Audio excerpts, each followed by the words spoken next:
Welcome to the Core Concepts Lecture Series. I'm your host, James Renford Powell. In this series of lectures, we've had a wide variety of people from various belief systems talk about what they believe, why they believe it, and what they're doing about it. In other words, how they came to that belief system and how it's manifesting in their lives. They're not all religious and spiritual leaders, but and we have had today's guest on Core Concepts before, Dean Graves. And on that occasion, he talked quite a bit about the law of one material. And if you'd like to know more about that, then go back and find that on youtube.com, go to Renford Broadcast Network, and you'll be able to see that. But Dean does a lot more. He is the co-founder of Prema Healing, the Prema Healing Center, and there's classes virtually every night of the week on meditation, working with children even down to my grandson, who is 6 years old, and granddaughters up to 12. And so that series is open, and beginning very shortly, he'll be doing a series of meditation training on utilizing one of the 13 universal principles, the law of attraction. And so we're happy to be with him today. This is in his facility, Prema Healing Center, and we'll be here for the next 3 weeks. So welcome to the show, Dean.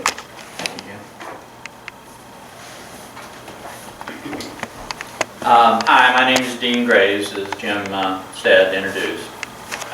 When we were presenting before with the Core Concept series, we presented some information on events that were happening on December 21st, 2012. And there was a lot of publicity and hullabaloo about possible events that were occurring, and I'm here as a follow-up to that as to what actually did occur.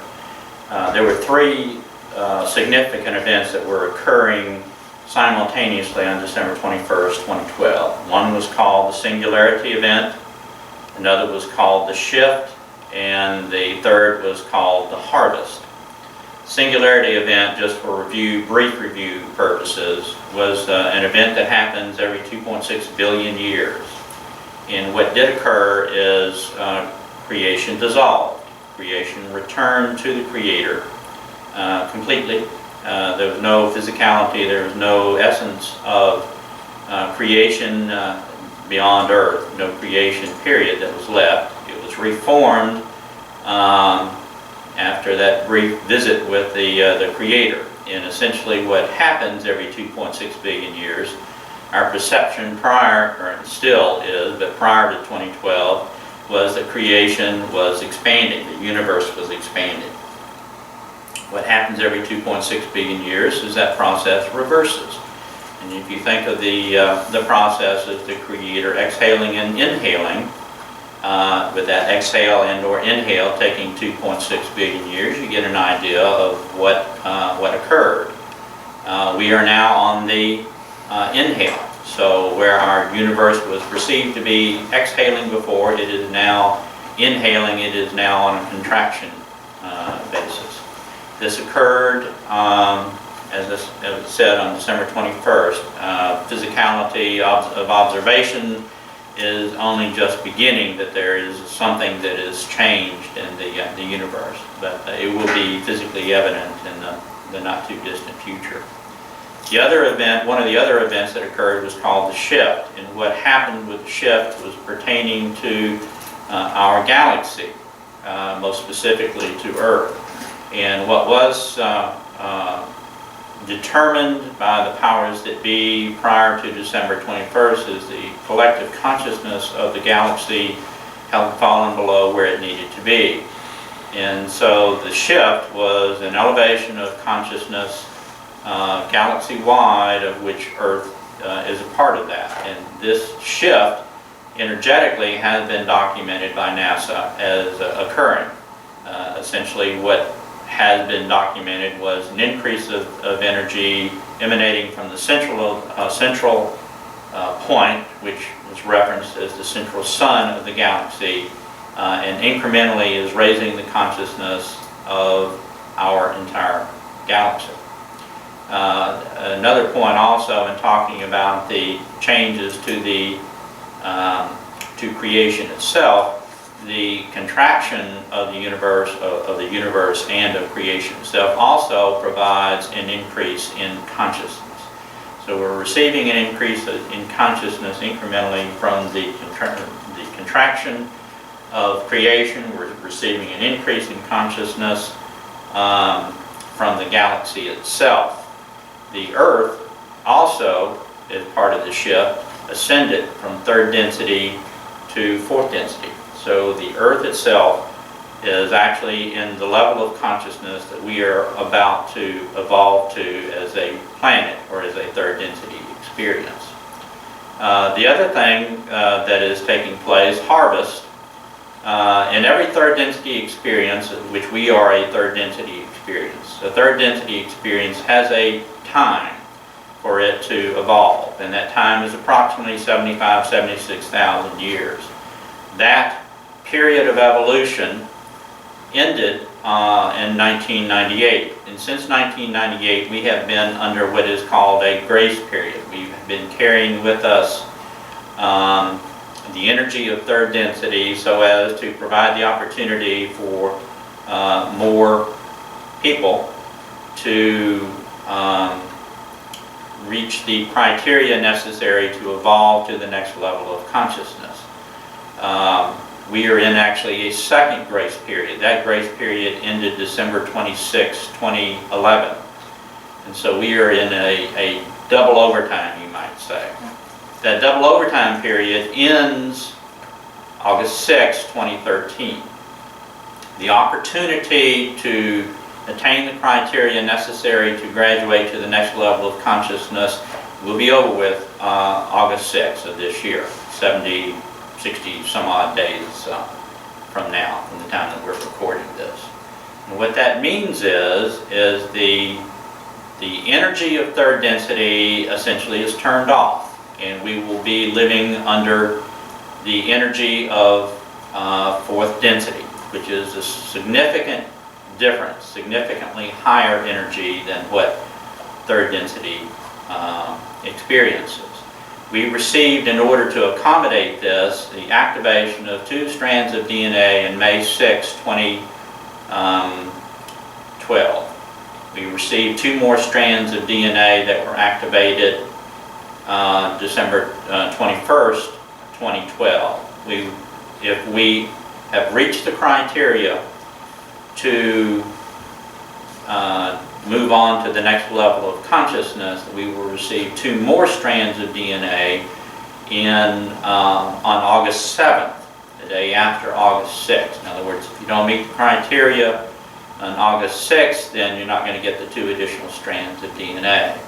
Now, the significance of that we explained in a lecture series that we did in fall of 2012 and spring of 2013, and you can access those on our website at premameditation.com or on YouTube directly by searching Dean Graves, and it's under my name. But our DNA has a multifunction purpose, and that multifunction purpose, just for brevity of explanation, is it holds our capacity to hold the level of consciousness in which we're participating.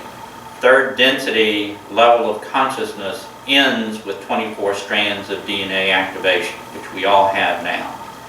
26 strands of DNA, which what we will have if we qualify for graduation, is actually fourth density capacity for consciousness. So some significant things are happening. And August 6th is a very monumental date in this third density experience. What that will mean to you, whether you are graduating or not graduating, does not mean that the physicality of your existence is going to be particularly noticeable between August 6th and August 7th. Since December 21st of 2012, we have been receiving rhythms of this increased energy that has been coming to Earth. Our sun is on what is called an 18-day cycle. Every 18 days that cycle repeats, and we are receiving a new burst of energy every 18 days. And this has been particularly noticeable in people's lives individually as well as socially. People have been experiencing difficulties in functioning. Either they are shutting down, having difficulty adjusting to the energy, they feel a loss of purpose. People that are able to absorb this energy and incorporate it feel energized and more capable of functioning, but that is a very few. We're seeing an increase in bellicosity globally, which again is difficulty in adjusting to this new energy. We have essentially 3.5 more cycles to go to before August 6th of increases in energy. And if you have any energy sensitivity and can feel this energy, that's what's happening. Now what occurs, what is going to occur post-harvest, which is post-August 6th, is a number of things. Our purpose in third density is to polarize. By polarize, I mean we need to raise our consciousness to a certain level, and that level is 40% of our capacity in third density. That if you attain that level of consciousness of 40% of capacity in third density, then you have the obligation of choice whether to be service to self or service to others. And what that equates to is whether you are radiating energy or whether you are absorbing energy in your daily, everyday transactions, in life experiences. If you are absorbing energy, you will be polarized probably to service to self. Earth has been determined in the next layer of consciousness to be a service to others planet. Unlike third density, service to self and service to others is not mixed together. There are service to self planets and there are service to others planets, and Earth has been determined to be a service to others planet. So the service to self, those who have polarized service to self, will be removed. They're not going to be removed. My understanding is they're not going to be removed on August 7th, but soon after they will be departing our experience. That constitutes probably, the probability is that there's going to be about a 12% of the population graduation to service to self, which means that those folks absorbing energy and providing the negative influence to our experience will be gone. So there will be less polarity, significantly less polarity. What polarity will be left will be primarily caused by those who have been unable to polarize one way or the other and are still holding a lower consciousness. Of the service to others who will probably graduate, that's about 16% of the population. And we're talking about roughly half of the Earth's population that is actually in third density, that is in the harvest. The other half are beings here to assist us in our experience. So of the 7 approximate billion people on the Earth, roughly 3.5 billion people are in the experience of harvest. And of that 3.5 billion, 12 is probably going to graduate service to self and be removed. 16% will be graduated service to others and will remain here to finish out whatever duration of lifetime. It does not mean, August 6th does not mean that we are going to be in the fourth density. We are going to be in fourth density energy, but those of us who are still alive in third density now will continue with our lifetime, but in fourth density energy, which will be more difficult if we are not able to adjust to that higher energy. We have been under a quarantine as a planetary experience, which means the service to self entities of higher densities have not been able to freely interact with us. They have, but under severe limitations. Quarantines will be off after August 6th. Now, what that means is that for us, primarily, is that the service to other entities of higher densities will be able to interact with us, which they have not been able to because of the quarantine in the service to others, as you might imagine, follows the rules. Service to self does not follow the rules. So the service to others have been available to us only by our asking. In other words, it's called a calling. We had to call them specifically and invite them into our lives.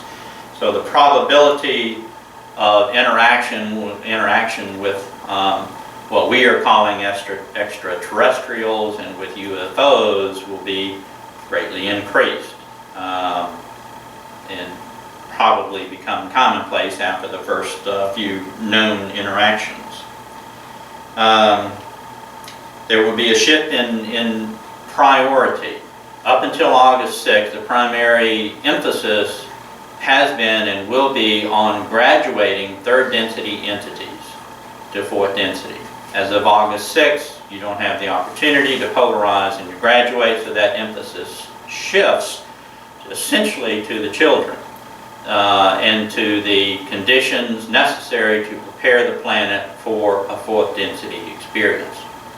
All of the children, 97% of the children that have been coming in since the year 2000 are already of fourth density consciousness. The 3% who are not fourth density consciousness are coming in with the intent of offering restitution for the, as it was quoted to me, the carelessness of the care of the planet. The entities that are here, that remain, that are third density, will have that same objective, to prepare the children to assume their roles as fourth density beings in this planet, as well as to provide restitution to the planet itself for the harm that has been done to her by third density experience here. Many of the children, you may be familiar with the references of indigo children, of crystal children. They're all the same thing. They are fourth density consciousness that have simply come in early. They are a little bit older, they're not significantly older, but they are awakening now and will continue to awaken, and essentially will be the leaders to help the younger children awaken and assume their responsibilities. In a short period of time, our veil that keeps us from interacting freely with our higher self will dissipate. It'll simply fade. We will have much more free interaction with our higher self and with higher density entities. Telepathic communication will become commonplace. Many of the children that are coming in now that you can say are not awake, they don't have a veil, and they are communicating telepathically as a matter of everyday existence. Parents just don't realize that, they just think their children are brilliant, that they know what they're thinking. Well, they're reading your mind. It's natural to them. They don't know that everybody doesn't do that. A 10-year-old that has done it all his life just assumes that everybody reads everybody's mind. One of the most significant things that will be experienced in the post-harvest period is that there will be no secrets because of telepathy, because of the changes that are taking place in the energy. So there will be no more need for CIA, there will be no more need for any of the corporate secrets. They're all going to be publicly available to anybody and everybody.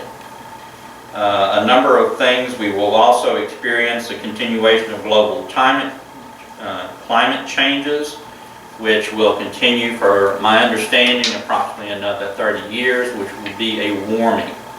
The warming is characteristic of higher density planets.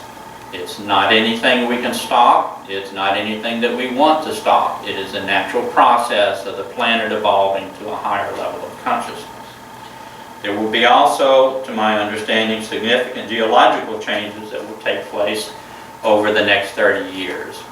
I don't know exactly what those are, but I've been directed to the work that Edgar Casey did as a good indication of what those changes will look like. And they are significant, and they're global. But they're planned. There's nothing we can do to stop it. It is all part of the process of transitioning to fourth density. Now, what this will look like societally for us, practically all of the institutions that we have taken for granted or come to rely on are going to change dramatically, but they're going to change. My understanding is that they're going to change organically. In other words, the dogma, the assumption of how things work are simply not going to be accepted by the children as they begin to mature. So the processes will fail from within, not from without. Number one, the beings that are here that have polarized service to self, which principally have created most of these institutions that we've come to rely on, and are heads of these institutions, will be gone. So the leadership of the different industries and institutions will no longer be available. The mindset of the people that hierarchically are under these people, these service to self individuals, is significantly different. So we will begin to see changes almost immediately. And a lot of them may be fearful, but it's part of the process. And the children that are here with the information and the understanding and the consciousness in order to restructure the existence on planet Earth. Education, for example, will be completely different. Instead of the education system that we have now was created at the time of the Industrial Revolution, and its primary purpose was to create good little workers for corporate America and for corporate world. Well, that's no longer going to be necessary. So the educational system will be completely revamped, and my understanding is it will not be recognizable in even vaguely to what we have now, which is a good thing. Banking and the economic system that we have now is a debt-oriented system. It is an enslavement process for the population, and that will fail, primarily because the beings that head those institutions and maintain those institutions will not be here. So we will have a completely different banking and economic system. When this is going to happen, I can't tell you. But it's not, we're going to begin to see signs of it in the not too distant future. Energy will be completely different. We will no longer be using oil, using gas, or using coal.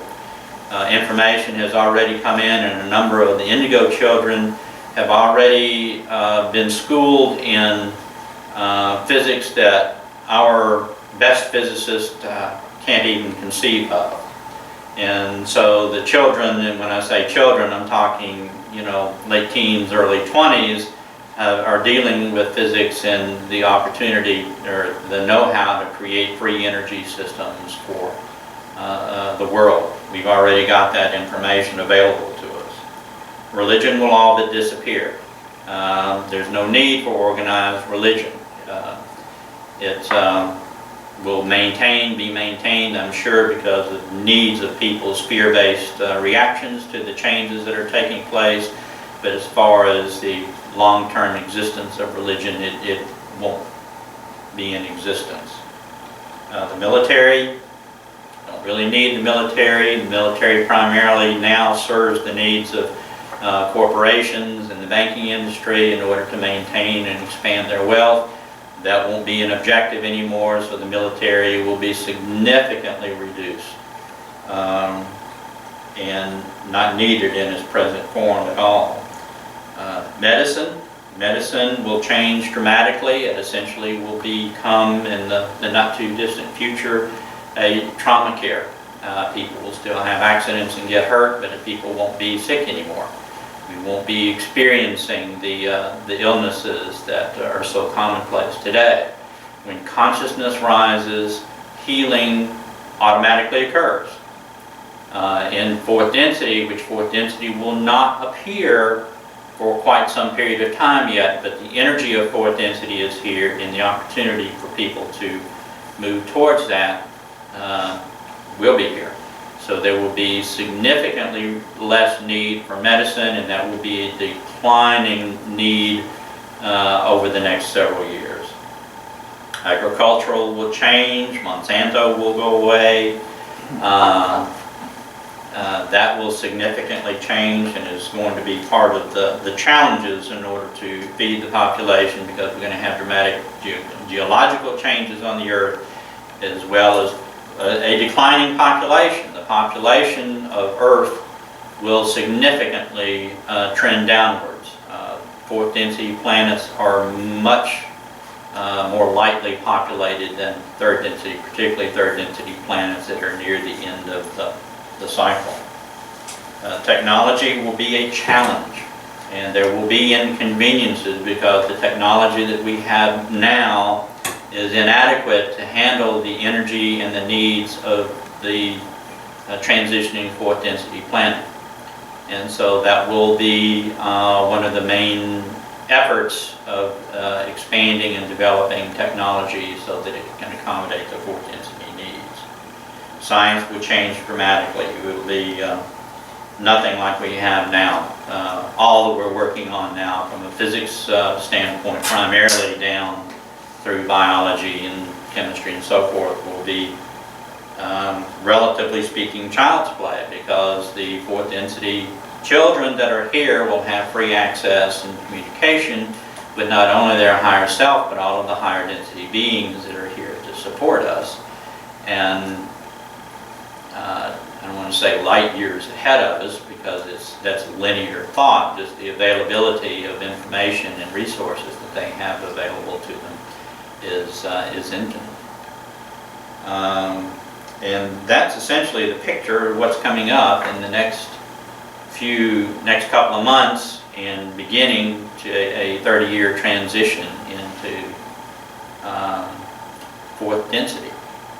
Any questions?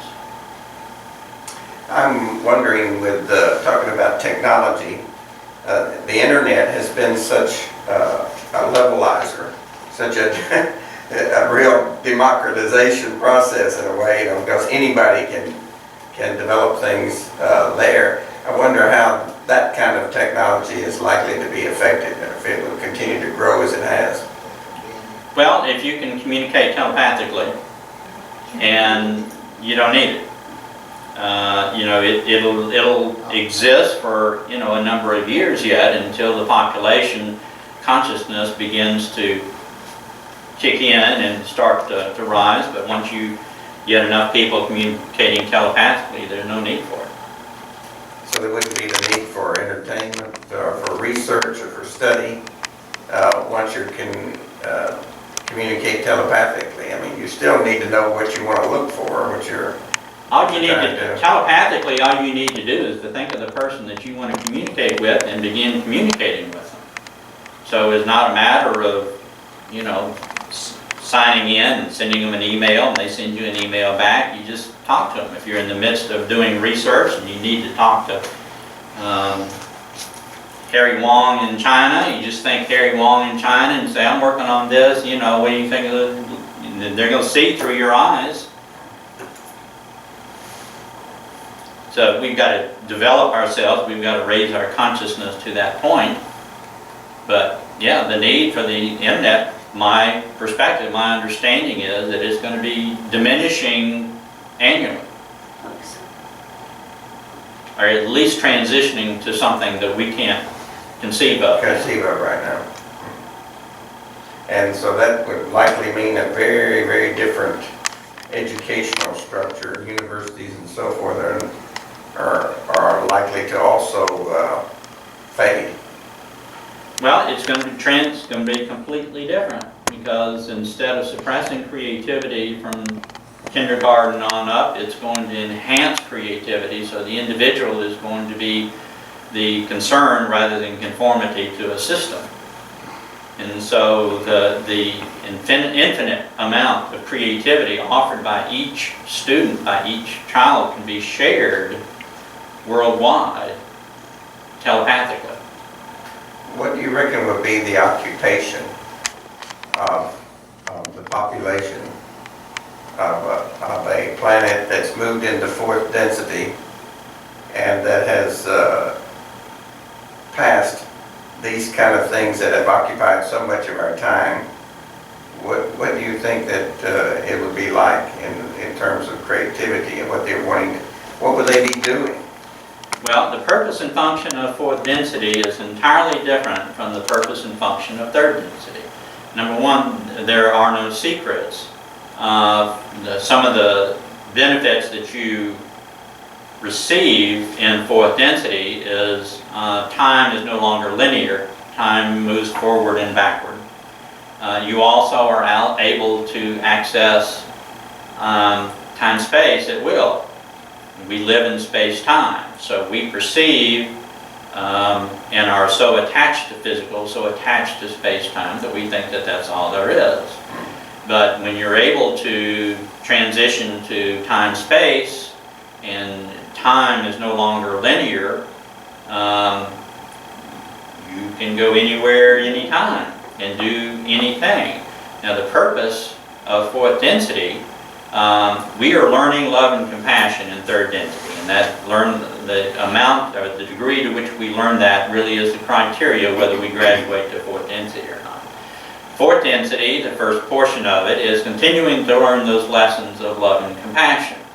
The higher levels of fourth density, and again, you know, it is a range of consciousness. The higher ranges of fourth density are learning the lessons of wisdom.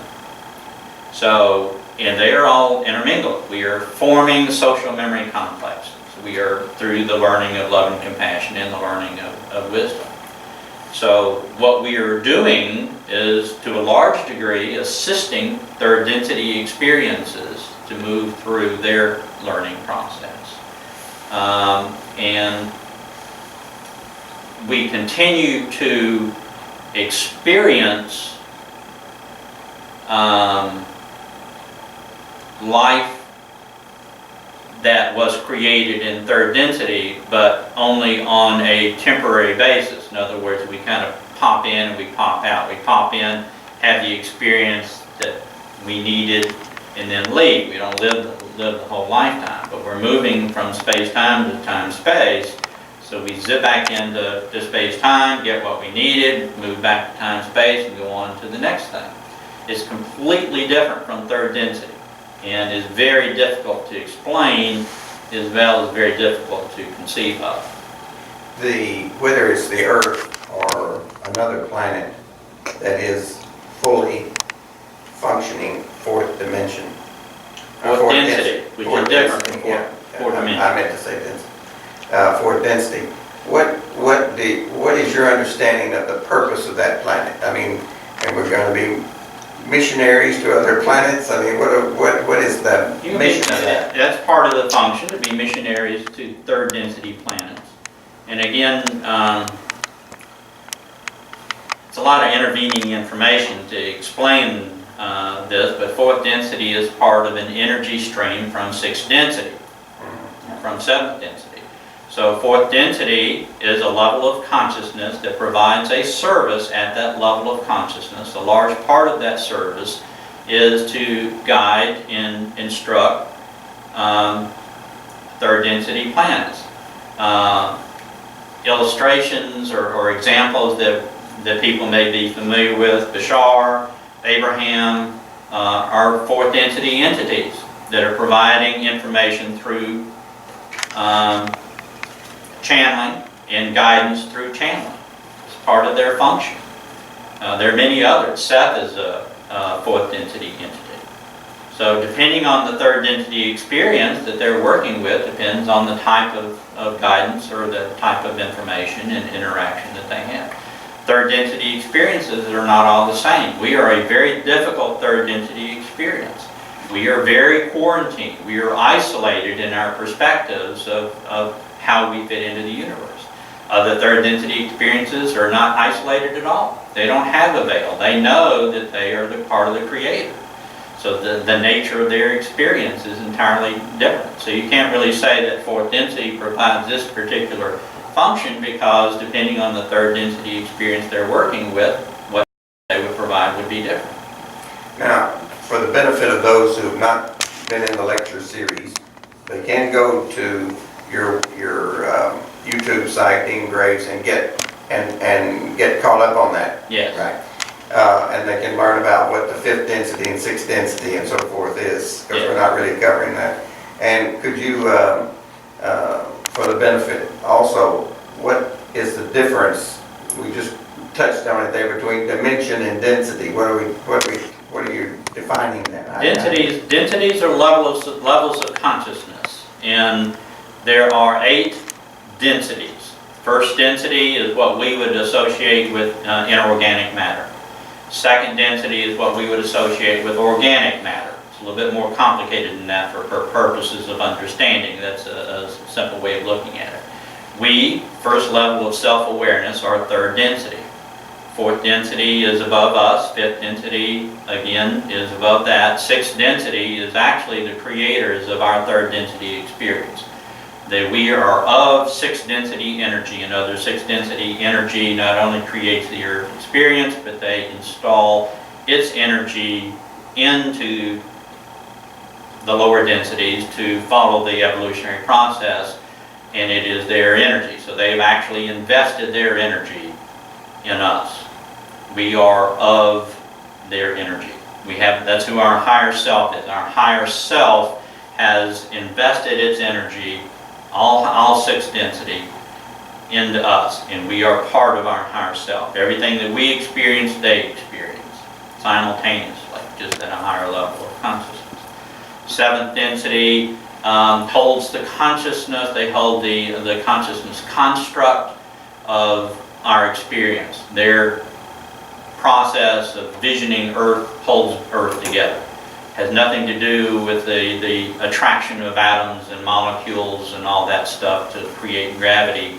It is the consciousness construct of seventh density that has created Earth and all of the rest of what we perceive to be creation. Eighth density is unstructured. Eighth density essentially is synonymous with free will. And free will is the first distortion of the creator that facilitates creation itself. So eighth density, other than as a function, really doesn't have a function other than being free will. And it is free will acting upon the inherent characteristics of the creator that facilitates creation itself. So when people or teachers are talking about dimensions as opposed to density, what is your view? What are they talking about? Well, dimensions are governors. Like you put a governor on an engine so it won't go any faster than what you put the limit on that. There are 15 dimensions in our octave, which is our big experience of multiple universes, okay? And there's an infinity of octaves. But a dimension, we have 15 potential dimensions. The creator, through the densities, allocates energy for levels of experience. And in order to do that, in order to create the opportunity for segregation of experience, the creator must limit itself. You can't create anything greater than infinity, so the creator can't go above itself and start creating things because it is everything.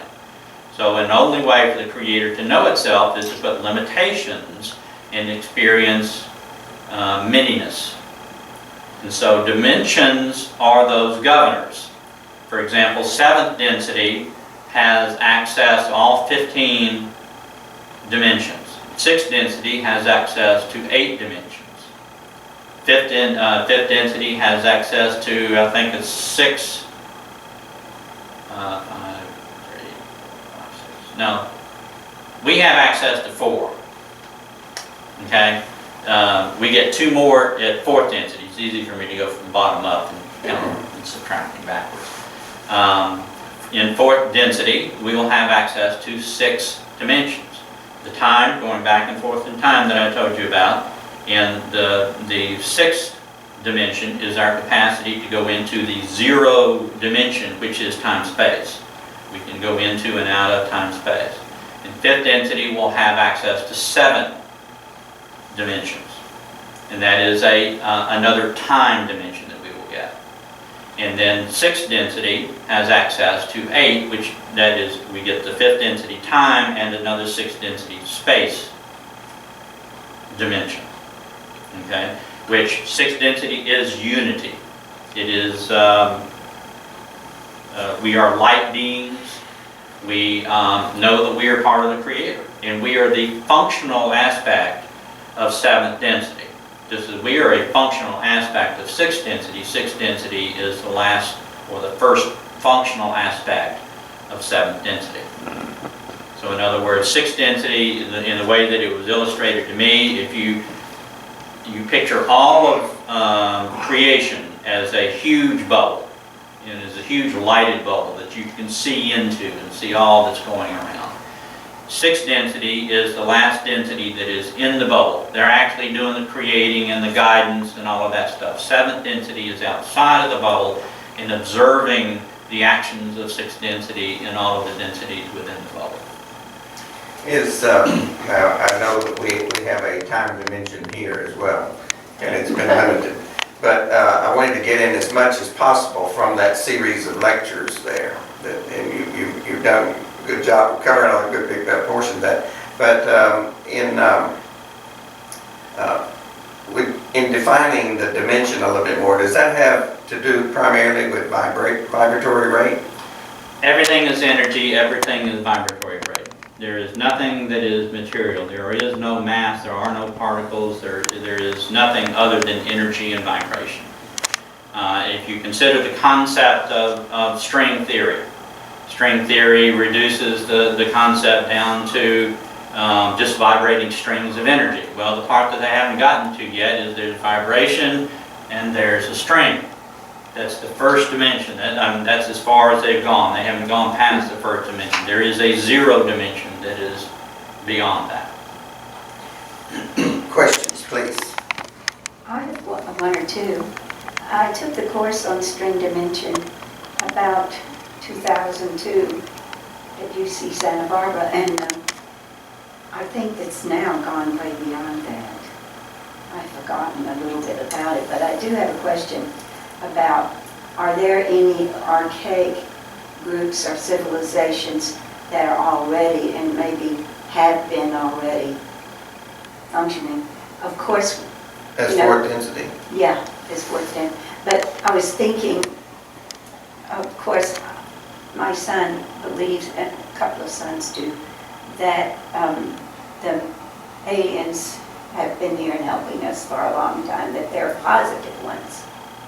And there are also negative ones. Sure, that's a service to self. Yeah. They simply provide polarity. That's what you describe as service to self. And I would thought that maybe the Tibetans had been much higher density than any of us. No, they're still 3rd density. They're still No, third. the Tibetans, the Tibetans benefited from the Aryan Indus Valley in India.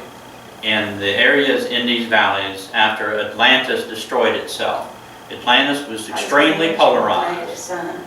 It was extremely polarized. Mm-hmm. And they essentially divided into sons of the Law of One and sons of Belial. Egypt was the headquarters for the sons of Belial, the service to self polarization. And the sons of the Law of One were on the planet, the continent of Atlantis. So when Atlantis was destroyed and sunk, the remnants of the sons of the Law of One migrated to the Indus and Aries Valley. And the Upanishads that we have and most of the teachings are the teachings of the Law of One, which are the service to others teachings. And so that's why that part of the world is so intensely spiritual, because Produce so many teachers. yeah, because they became the nucleus for the service to others, survivors of Atlantis. Egypt was the headquarters for the service to self. And great attention was paid to the Egyptians to lift their consciousness, because their consciousness fell so low, they were only living 30, 35 years, which is not enough time to have an experience, a 3rd density experience. And so significant effort That's what the pyramids were. The pyramids were part of an effort to raise the consciousness of that part of the world. But other parts of the world experienced that same condition. So pyramids were built all around the center of the earth.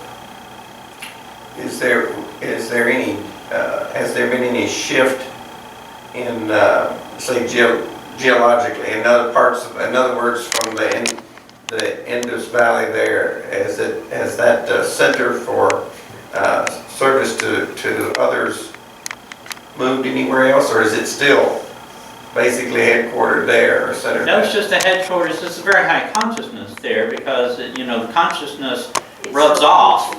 ancient. It rubs off from the people that are there. So that geographically, that part of the area, the earth itself holds a very high consciousness. But there are parts of Central and South America that hold a very high consciousness as well. They're just not as well publicized. Would that be As the well. plane of where all those designs are? Nice. Would that, yeah, NASCAR? The lines of Nazca and the Eastern Island were actually created by the service to self entities. And they were created, and you have to understand that at the time, particularly the lines of Nazca were surrounded by much higher mountains. So the indigenous people were able to look down on the lines of Nazca and observe them, where now those mountains are all gone, and we wonder why they climbed up to a mountain to do that. You have to see it from space. Well, space or an airplane at least. But those were in Earth's history remnants of attempts of intimidation by the service to self entities. At one time we had much more interaction with, as you refer to them, aliens. But these are just, primarily they were service to self fourth entity beings that were influencing us. Mm-hmm. But after the destruction of Atlantis, it was determined that we needed to be veiled. And that's when we were quarantined. So we weren't veiled our whole 76,000 year history. We didn't get stupid until after Atlantis blew up itself. What role would America, is it a significant role that this continent will have in these changes? I mean, does it have any more, a greater role than, say, Europe or Africa or India, the Indus Valley now? It has no more importance because of the systems that we have been able to install. The collective consciousness of the United States is significantly higher collectively than the rest of the world. But we also have a very high influence from service to self, and we will probably lose a good portion of our population when the service to self are removed. So the United States had kind of become a battleground between service to self and service to others. Well, all of the world is. I mean, that's third density. That's what third density is. But the United States became a very important part because of its ability to provide monoliths or monopoly control over industry, over education, yada, yada, yada. So it has become the hammer for the service to self to maintain control, not only of the United States, but of the rest of the world. You have a question? Would you like to say a few words in closing? We have a few minutes, and I'll just give you a chance to give your website and YouTube and everything again, but also a message. What message do you have? Well, the message very simply is this is an exciting time, this is an exciting period. Everyone that is here stood in line to be on earth and be incarnated this time. This is not a happenstance that you were here. You got there, you took your sleeping bag, and you stayed the night before, so you'd be there first thing in the morning that you could get a participating seat in this experience. This harvest happens all the time. It is a very commonplace event in creation. But what is taking place on earth is most unique because of the convolution of all of the different things that are happening. And so we are the game to watch in creation, literally. We are being closely scrutinized by every higher density being in creation. It is an exciting time. There's absolutely nothing to fear. If you don't graduate to fourth density, it is no big deal. You're just going to go to another third density experience and do it again. The whole purpose of creation is to be of service to the Creator, to allow the Creator to have experiences so it might know itself. So there's no competition, there's no race to get to the end. We've all been through this before. In this experience, this is actually our fifth third density experience. All right. So the race is all in our minds, not in the Creator's. The race is just in the limitations of our perspective. So, what steps do those who consider themselves not self-serving people need to do? Just be? Radiate love instead of absorb love. It's that simple. That is the only choice that we have to make. That's the only thing that we have to learn to do. And those that do not graduate have not been able to make that choice. They vacillate dramatically between radiating and absorbing energy, love energy. That's all you got to do. That's all third density consists of, is having sufficient experiences to raise your consciousness to make the choice whether you're going to be service to self or service to others. And the difference, the only difference, is absorbing or radiating energy. I think there are some physicists now who are teaching this kind of thing on some levels. They may not know exactly what they're doing, but I've heard my son speak about some of the physics classes they were in, and they had to, and they felt that, well, the only thing that really exists is protons and those things like that. Don't think concrete, Mom, you know, that kind of thing. And of course, I wouldn't even consider physics, but their majors required it. Mm-hmm. But they got involved in it. And both of them had hard times. And because they're much more generous than the average people, Mm-hmm. much more friendly.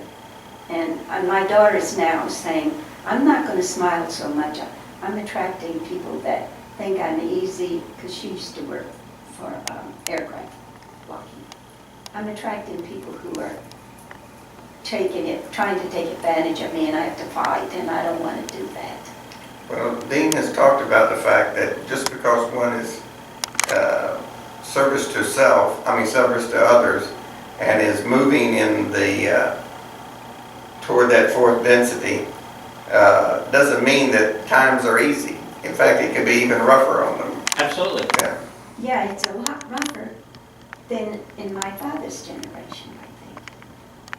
Well, the collective consciousness has been rising. It has, in the last 50 years, risen more than it has risen in the last 75,000 years. Well, with the things, horrible catastrophes like the Holocaust and horrible things like Nazism and things, precipitate the growth of compassion. It's a catalyst. It's a catalyst, isn't it? It's all catalyst, yeah. Yeah. And now we're in another where individuals are killing each other because they think, I don't like what he's doing. Yeah, it's a catalyst. But it was a boiling over of service to self, but it created a catalyst for compassion and for love. It's all a learning opportunity. It's all experience. And that's the way that you have to look at it. And that's the way Jesus and Buddha and Muhammad and everybody that we identify as great teachers, it's all just experience, folks. Thank you very much for being with us. Sure. Thank you, Jim. If you would like to go into this a little deeper, go to youtube.com and look for Dean Graves. And there are courses that begin 18 courses. And they're very interesting and very enlightening. And I'd suggest that if you'd like to know more about this subject matter of today's show, please do that. I want to thank our panelists here today, people who were asking questions. And be sure and go check out other displays that we have on the Renford Broadcast Network. Thanks for being with us today on Core Concepts.